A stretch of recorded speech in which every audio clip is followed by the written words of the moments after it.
Hey, welcome everyone. I hope your day has gotten off to a great start. Mine has. It's sunny here in Milwaukee, so that always helps. Thank you for joining us today. Jesse, the next slide.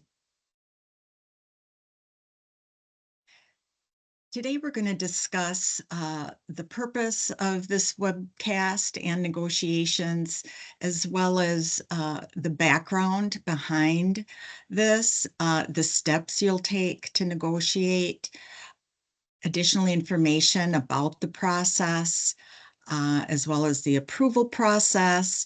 And of course, we'll wrap up with any questions that you may have. So we want to go through the negotiation letter that you received on April 11th and walk through the process of negotiating the indicators. Negotiations provides an opportunity for fiscal agents who have struggled to meet the state levels in the past to negotiate a more attainable performance level. Also to explain, we'll explain the alignment of the proposed negotiated rates with the current data set year. And that will be with the focus of moving forward and looking forward rather than backward as we have in the past. Okay. So in terms of the background, where does this come from? We have to go back to the intent of Perkins. And really, when you boil everything down, it relates to a continuous improvement process. And the continuous improvement process for Perkins are the performance indicators. And that there also needs to be enhanced efforts to serve special population groups of students and improve their outcomes. So Perkins 5 considers this emphasis an opportunity to truly look at what's working, to move the needle forward in your districts on outcomes for students, and to notice maybe what isn't working and to make the needed changes. Maintaining the status quo simply is not an option under this act. Next. So to accomplish that, DPI is required to create state levels of performance for each of the indicators listed, and by now you're very familiar with them. The Perkins 5 requirements for setting state-determined performance levels are described in the law, which is to be higher than the average of the actual levels of the two most recently completed program years. So this means that each year, DPI will calculate the average of the last two snapshot years of this actual state performance measures for the indicator, and then apply a percentage increase to set the performance indicator rates for the next year. This also means that the levels will continue to increase incrementally. Fiscal agents will therefore be held to a higher performance level annually. For a number of fiscal agents, the higher levels will be challenging to achieve, especially if they're already on a program improvement plan, and hence the reason for allowing for negotiations. Next. So DPI has outlined the following steps that fiscal agents need to take to negotiate. The first thing is to review your data. And we've provided some of that in those letters, and you can always dig deeper in the WISEgrants reports, and of course your own individual data websites. Also review DPI's proposed target rate. So look at what DPI is proposing and look at your past performance, and then see if there are any circumstances that are presenting themselves in your district that would make it a challenge for you to meet that rate. And then you're going to submit your negotiated response, or you're either going to accept what DPI is suggesting, or you're going to suggest something else, and you're going to submit that through the Qualtrics form. And I'm going to hand it over to Jessie to explain more about that. All right, good morning, everyone. We're going to talk about the first step for reviewing your data. And what I have here on the screen is the columns that were sent to you in your Perkins negotiation letter. And so I'm just going to go through the columns to explain them. So eligible recipients need to review official performance indicator rates that represent your agency. Your agency is a consortium or you're a single district fiscal agent. Performance indicator rates are public on DPI's website. You also have them, as I sent the 23-24 school year performance to you in your negotiated letter. Later, I should say Monday morning, we will also be uploading all the performance data into WISEgrants, but you also have it in live time available to you in WISE- for district as well. All right, so again, the fourth page of the letter that you received last week, it was called the Perkins 5 negotiated indicator rate data, and these are the columns that were on that page. So the first 5 columns is what we're going to go over right now. Column 1 is the Perkins indicator descriptor. Column 2 is the fiscal agent indicator of performance from 22-23. So this is your performance from your Perkins accountability report that pertained to the data for the 22-23 school year.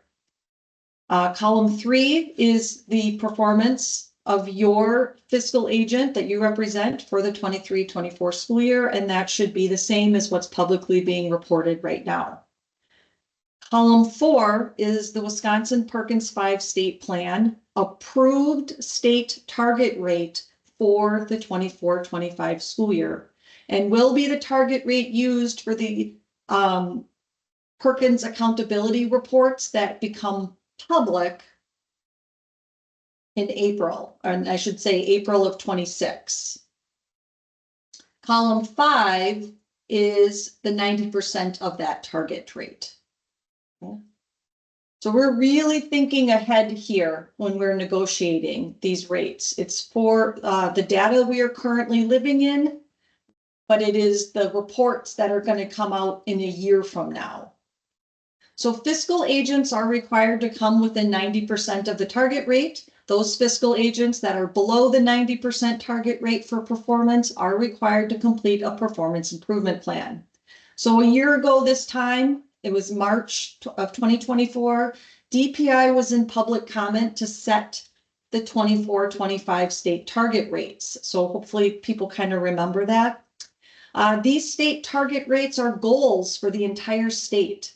So whether or not you are negotiating, it's still our entire state goal to reach these 24-25 target rates. We should be entering a school year with a goal of our concentrators and how we would like to move forward and how their performance will increase each year. So we want to think of Perkins 5 as continuous improvement and that we're always trying to move ahead. So we want you to keep that in mind as you look at the suggested negotiated rates and as you plan for either negotiating with us or also just planning for your own fiscal agent performance.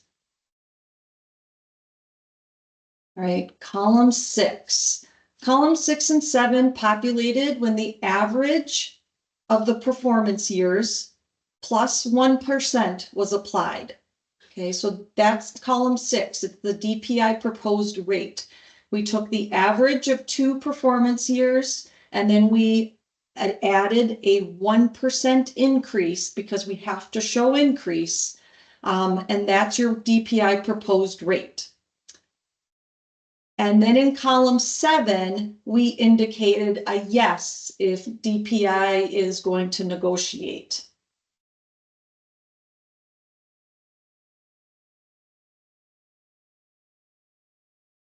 Okay, so the next step is submitting your negotiation responses. And so by the end of the business day today, you will be receiving a Qualtrics survey, the same survey that you all received last year. And it's coming out after our meeting today, later by the end of the close of business, in a separate email. And that will be your official response to accepting or requesting a different negotiation, or even accepting the state rate. So I'm just going to go through this whole slide again with you. So the Qualtrics response will be due May 30th. So you have a good 6 weeks to determine if you're going to negotiate or not, and then to indicate your response in the Qualtrics survey. Again, Qualtrics survey will be emailed by the end of the business day today to the fiscal agents. All fiscal agents will need to complete the survey for each indicator. So everybody will be accessing the survey, and everybody for every indicator will be indicating either A, accept the state determined levels of performance, B, accept DPI's proposal of the average plus 1%, or C, you're going to propose another target rate. And if you do propose another target rate, you will need to provide the extenuating circumstance. So we have the background of why you are making that proposal. And you will also actually have to propose the actual rate that you intend to have. So this example is 25.04. So this school district or this LEA figured out that this is their target rate, and they are going to type in the complete target rate, not just a simple increase. They're going to write us down the target rate so we don't have to do the math. And then I would appreciate in your rationale if you did show us and explain the math on how you got there. All right, I'm going to give you all some examples. So before I get into this example, I do have a worksheet. So this mathematical equation is percent increase. And I have it in a worksheet. So you will have access to this. I will send the slides out after we're done. You can click on the worksheet and you could look at your own increases and make determinations. So you have that. All right. In this example of percent increase, and also I'm going to encourage you, like I'm going to use a math example just because this is actually a math problem, but this percent increase is a lot of information that we even teach to our current students. So, you know, in math, in the spirit of math, feel free to get some help from your math teachers with percent increase, but also this is a good conversation in particular because my example is ACT math, and that's a good partnership. Okay, so to go over this example, what I did was I looked at 3 years of performance for ACT math for 12th grade concentrators. The performance measure for ACT is 12th grade concentrators that took the ACT during their junior year. So this first part is ACT Math 21-22 12th grade concentrators. So that means these kids were 12th graders in 21-22 school year. They took the ACT when they were juniors in the 2021 school year. So that's how I wrote it out to try to help everybody understand that they took the ACT a year prior to their 12th grade concentration level. Right? So I recorded their performance. And what I did is I did that for 3 years because I wanted to make a trend line. And that's how I was determining percent increase. Okay, so here's the equation. The highest year minus the lowest year. So mine's pretty simple. My highest year of performance came in at 24.89%. I'm going to take 24.89 and subtract it from my lowest year. And that just happened to land the first year. Now, their lowest year could have been this year. Okay. So 24.89 minus 23.61 equals 1.23. So I take that 1.23 and I divide it by 3 years because I looked at 3 years. And that gets me to 0.43% increase. But I'm not done yet. Okay. So I'm going to take the average of the 22-23 school year and the 23-24 school year. I'm going to take the average of these 2 years, my last performing 2 years. That equals 24.61. You divide, that by 2 to get your 24.61 because it's an average.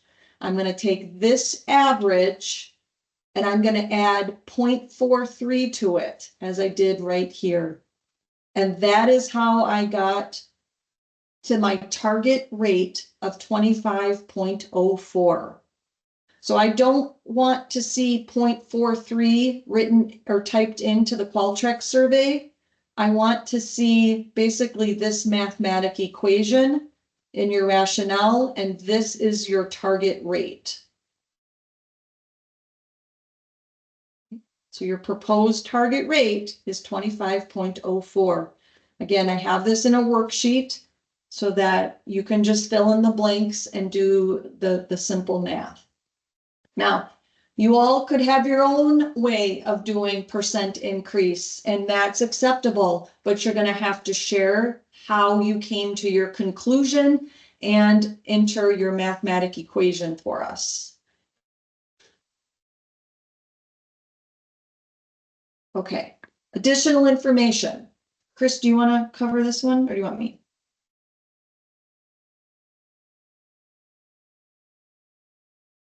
Okay.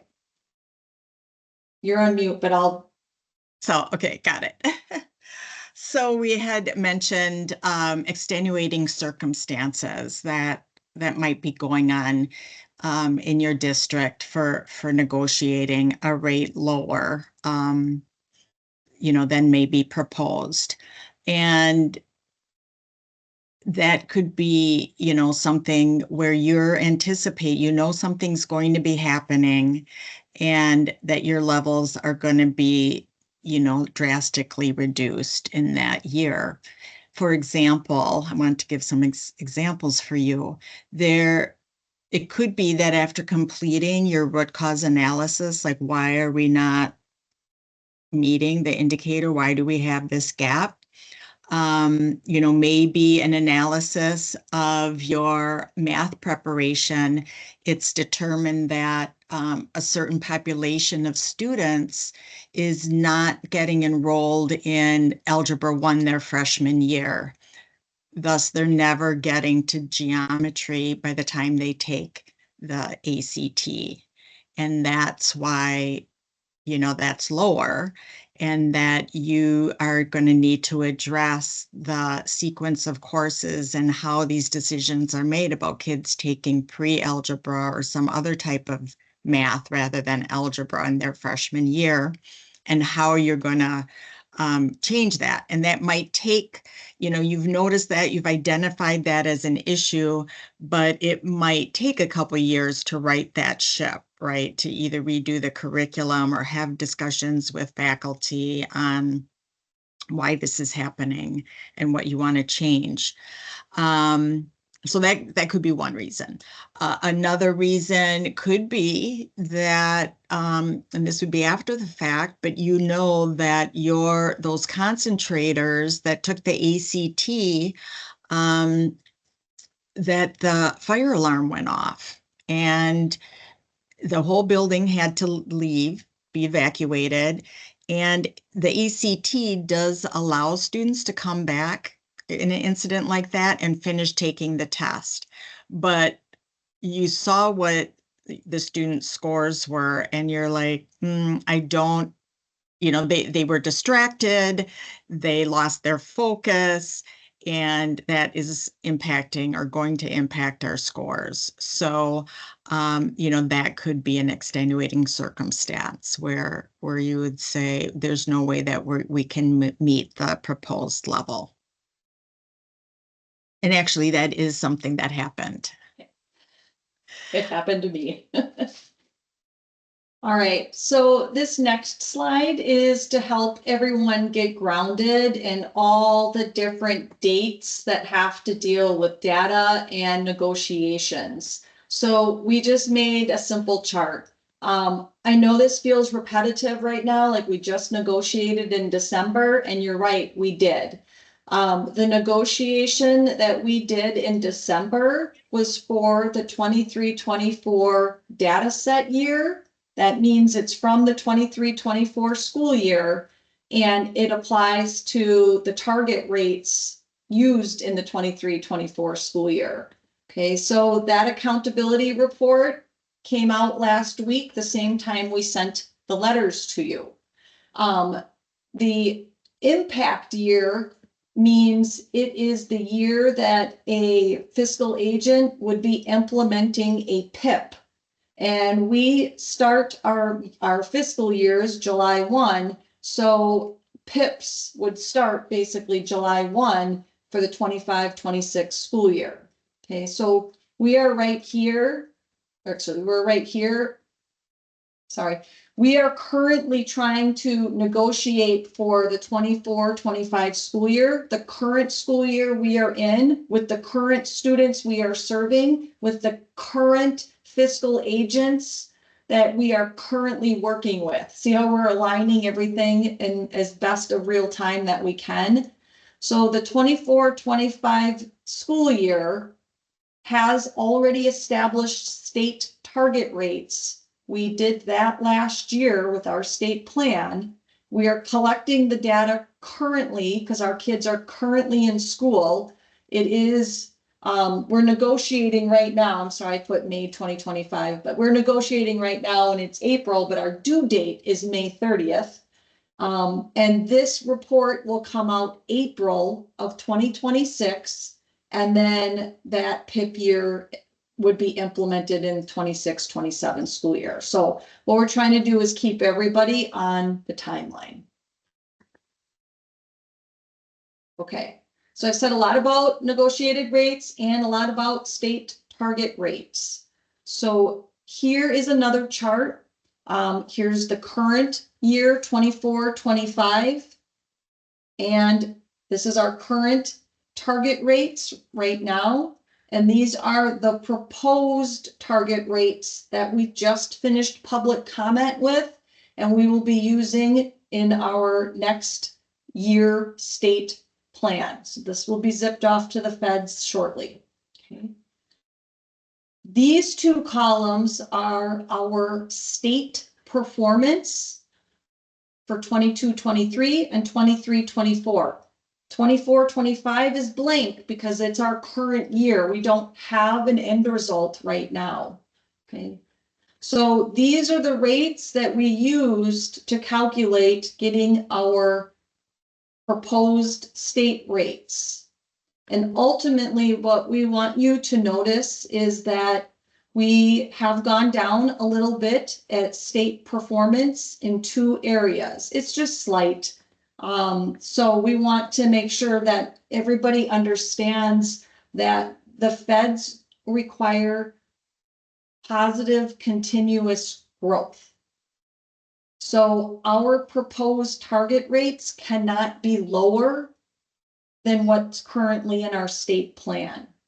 So even though when you make the average of 95.84 and 93.65 and you add a little bit of an increase to it, it does come out lower than our current rate at 95.94.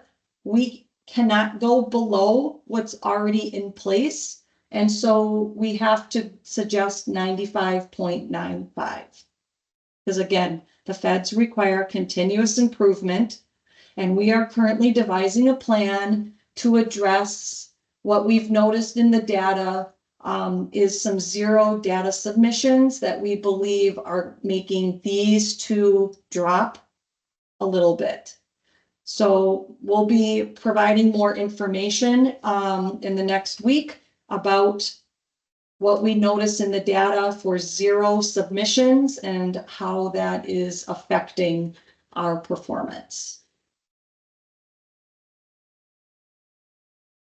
Right, the approval process. So this approval process will be pretty quick and easy, just like it was in January. So DPI will send an official letter with the approved negotiated rates through liquid files, just like we did in January. And that official letter should be retained by the fiscal agent, and then you'll share that out with your LEAs. You also can take your January 7th approved letter and you can look at your current performance and you can start to make decisions about that right now. Again, we don't think that this is going to be a long drawn out process for negotiations. It went really quick in January. We got the information from everybody on time, so we're going to hope that that continues to happen. And then Chris and I were able to go through everything and produce the approval letters very quickly. So May 30th is going to be the due date for the Qualtrics survey. And, I've already looked ahead to reserve time to make sure that those letters get out to fiscal agents pretty quickly after May 30th. Okay.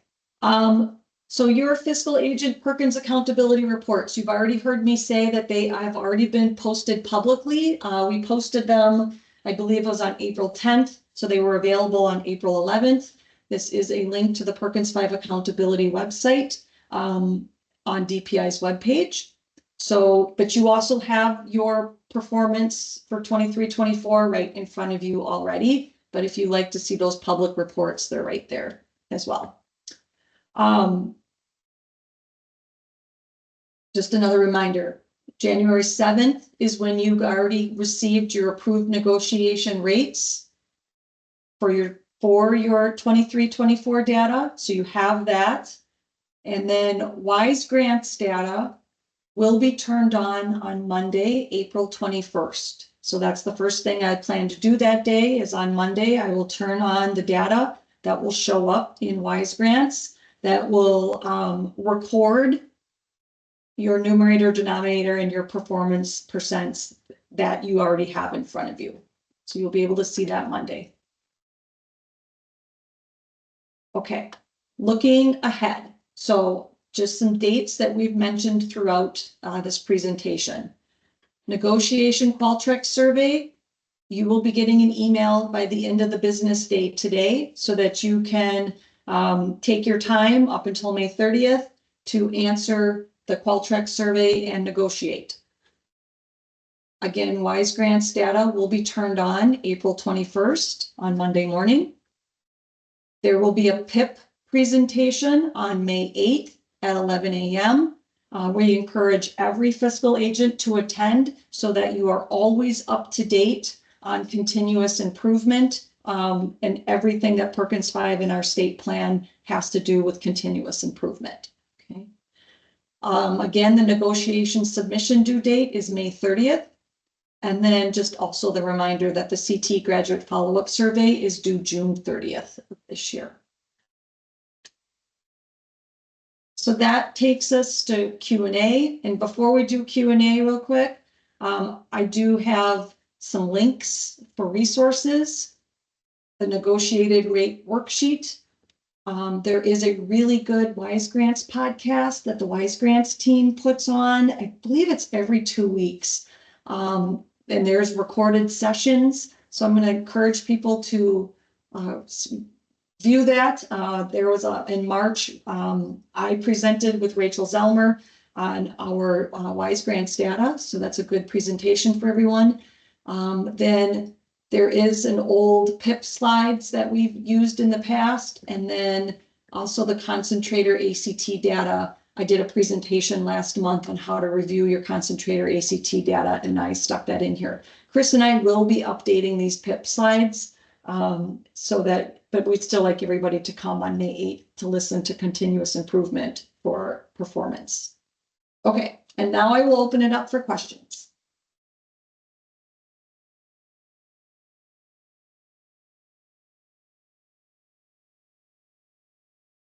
Yes, the slideshow will be shared. When we're done, and I get the recording back, we can email it out. I also post the recording on the CTE Data Resources webpage, so you can see that too.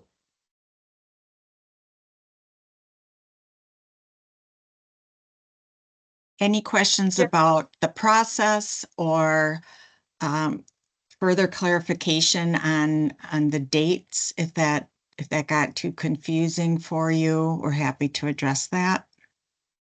If you have a question, somebody else probably does. I just have two questions. This is Kayla from CISA 1. So if I'm looking at the letter from April 11th, and I'm looking in column 6 as the DPI proposed rate. Yep. Did you come up with those percentages by following the equation that you demonstrated for us today? It was the average of your performance plus 1%. Sorry, I was looking for that slide. Yeah. The average, I'm just going to go with this slide. It's the average of the last 2 years plus 1%. The same thing that is on the previous slide?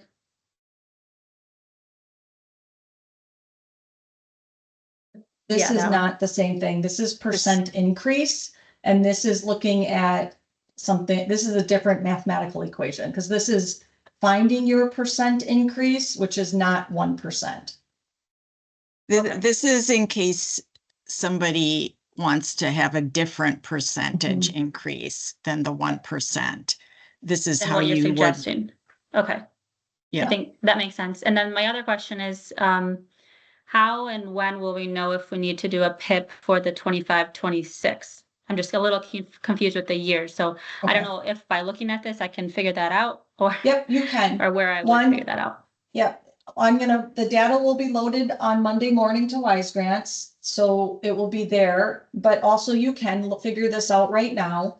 So you have 23-24 performance in front of you. And you can take the letter that you received on January 7th and look at your approved negotiated rates, and you'll determine real quickly if you're going to be aiming towards a PIP. But we will confirm all that, like, we write it out for you in WISEgrants, and that'll get loaded on Monday.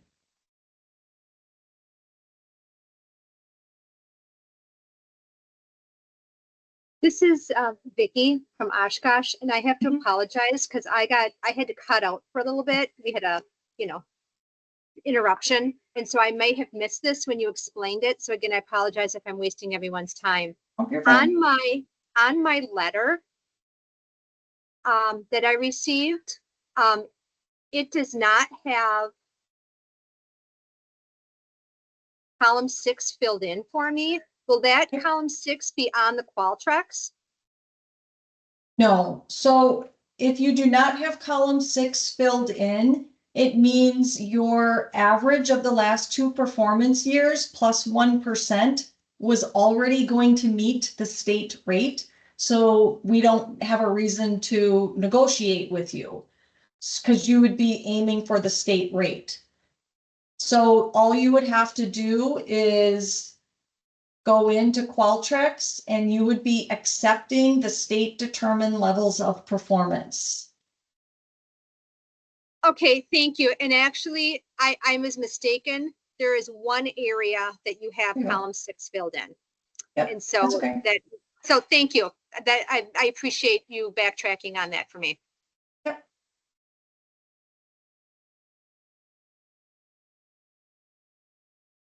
All right, any other questions?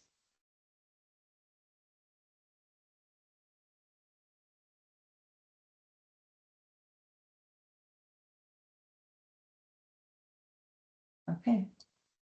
Well, with that, I hope everybody has a wonderful afternoon. And please reach out if you need assistance. Thanks, everyone.